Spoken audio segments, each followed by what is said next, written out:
Bom dia, queridos irmãos. Estamos iniciando mais uma escola bíblica virtual. Estamos estudando a total dependência da graça de Deus. O tema, o inevitável sofrimento, baseado em Romanos capítulo 8, verso 26 a 30. Ontem nós introduzimos esta lição. Hoje nós vamos ver propósitos do sofrimento, o porquê do sofrimento. Então vamos lá. Os acontecimentos e sofrimentos são aleatórios, ou seja, tudo que acontece na vida, na nossa vida, é aleatório. Se nós olharmos para a palavra de Deus, nós vamos ver que os acontecimentos e sofrimentos não são aleatórios. Há um propósito em todas as coisas, e o sofrimento é permitido e decretado por Deus para operar seu propósito bem perfeito em nossas vidas. Nesse sentido, iremos nos dedicar aqui a estudar apenas o sofrimento na vida do cristão. Porque como cristão, aquele que crê em Cristo Jesus, aquele que crê em Deus Pai, ele entende pela palavra do Senhor que tudo tem um propósito na vida. E o sofrimento tem o seu propósito na vida daquele que crê. Aquele que crê em Deus, ele não vai entender o sofrimento como um propósito, mas vai entender como qualquer coisa aleatória. Então, nós vemos que os sofrimentos, os acontecimentos e sofrimentos, eles não são aleatórios, mas ele tem um propósito na vida do cristão. Quais os propósitos do sofrimento? Nós vamos olhar e vamos ver que os sofrimentos têm três propósitos, basicamente. Os principais sofrimentos, os principais propósitos do sofrimento da vida do cristão são: primeiro, promover transformação. O sofrimento vem para moldar a vida do homem, vem para lapidar a vida deste homem, para que ele possa continuar a vida cristã pela fé em Cristo Jesus. O segundo propósito é promover fortalecimento. O homem, ele crê em Deus, ele é derramado sobre ele o Espírito Santo de Deus, mas ele ainda há uma guerra espiritual, ele ainda é frágil e ele precisa do fortalecimento espiritual. Então, o sofrimento, ele vem promover fortalecimento. E o terceiro, promover disciplina. Deus, ele é amor, claramente ele é amor, mas Deus também é justiça, é justo. Se nós erramos, ele nos corrige, mesmo sendo um pai amoroso. Ele vai nos disciplinar, corrigir. E uma das formas é o sofrimento. Então nós vamos ver um por um. O sofrimento, os propósitos aqui do sofrimento, um por um, e tentar explicar por meio da palavra de Deus o propósito do sofrimento. Então vamos lá. O primeiro, promover transformação. Quando Deus nos regenera pela fé em Cristo Jesus, nós cremos, confessamos os nossos pecados, arrependendo deles, buscando perdão, ele nos justifica e nos regenera. Passamos a ser novas criaturas.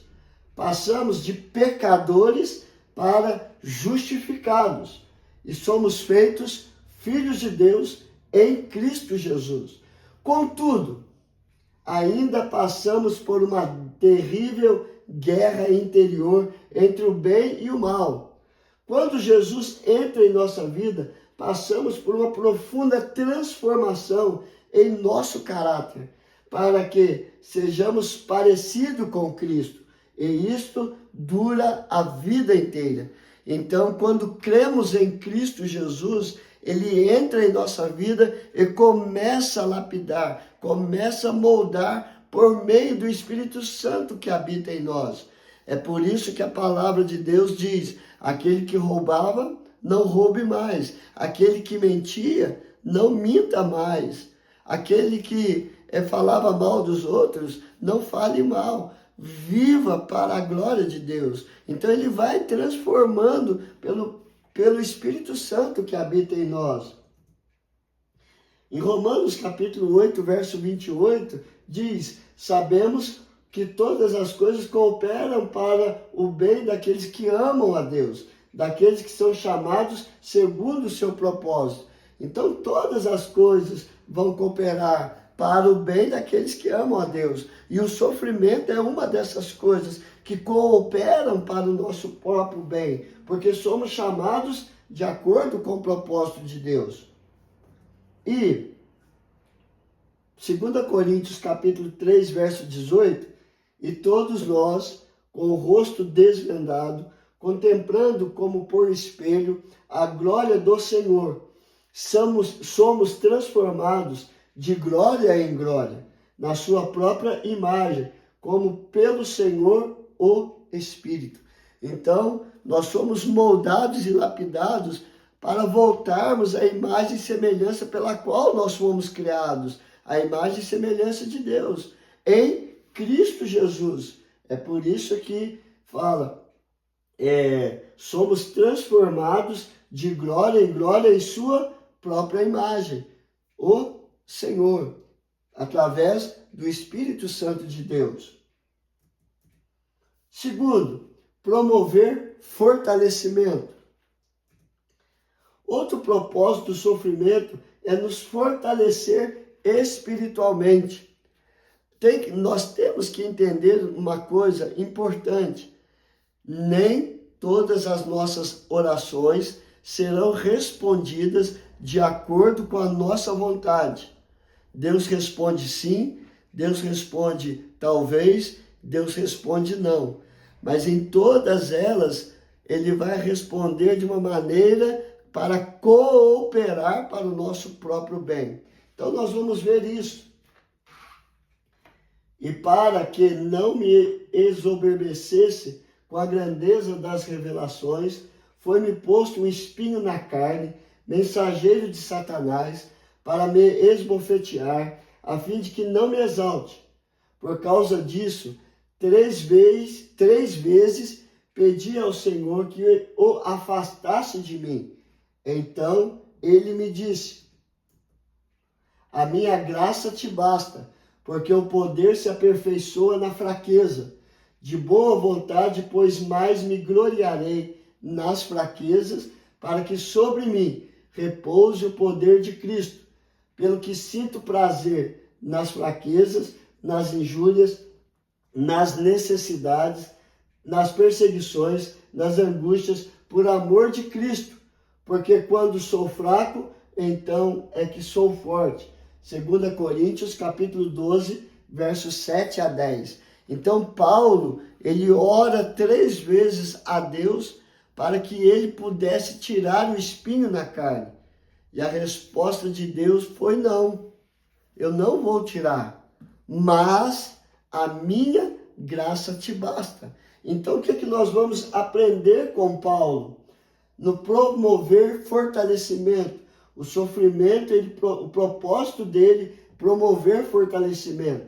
Em resposta à oração de Paulo, pedindo que Cristo tirasse o sofrimento de sua vida, Cristo responde dizendo que o poder se aperfeiçoa na fraqueza. Essa compreensão levou Paulo a se gloriar e se alegrar no sofrimento.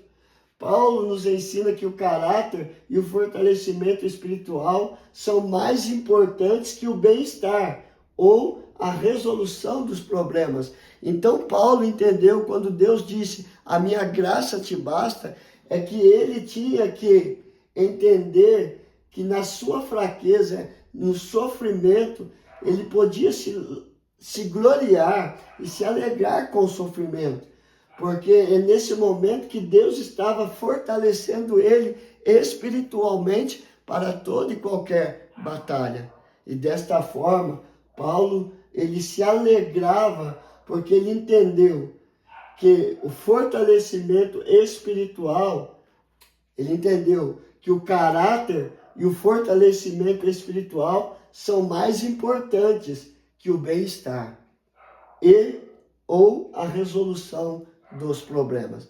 Então, nem tudo Deus vai responder da maneira que queremos, mas a graça dele nos basta. E por último, promover disciplina. O autor da carta aos Hebreus nos ensina que um dos motivos do sofrimento é a disciplina de Deus. Sua correção de nosso caráter, através de algumas circunstâncias adversas, que nos força a voltar à obediência à palavra de Deus. Portanto, muitas vezes sofremos porque estamos sendo corrigidos por Deus. Por isso, devemos com temor acatar esse ensino. Então, o autor aos Hebreus, ele nos ensina que Deus nos disciplina através das circunstâncias, através do sofrimento. Mas isso não é castigo, é para o nosso bem. É para que possamos voltar ao primeiro amor, voltar às práticas das primeiras obras, que deixamos de obedecer a palavra de Deus para viver para o pecado. É por isso que através do sofrimento ele nos corrige. E isso está na carta aos Hebreus. Então nós vamos ver o texto. Ora, na vossa luta contra o pecado, ainda não tendes resistido até o sangue, e estáis esquecidos da exortação que, como a filhos, discorre convosco. Filho meu, não menospreze a correção que vem do Senhor, nem desmaies quando por ele és reprovado, porque o Senhor corrige a quem ama e açoita todo filho a quem recebe. É para a disciplina que perseverais. Deus vos trata como filhos. Pois que filho há que o pai não corrige? Mas se estáis sem correção, de que todos se têm tornado participantes, logo sois bastardos e não filhos.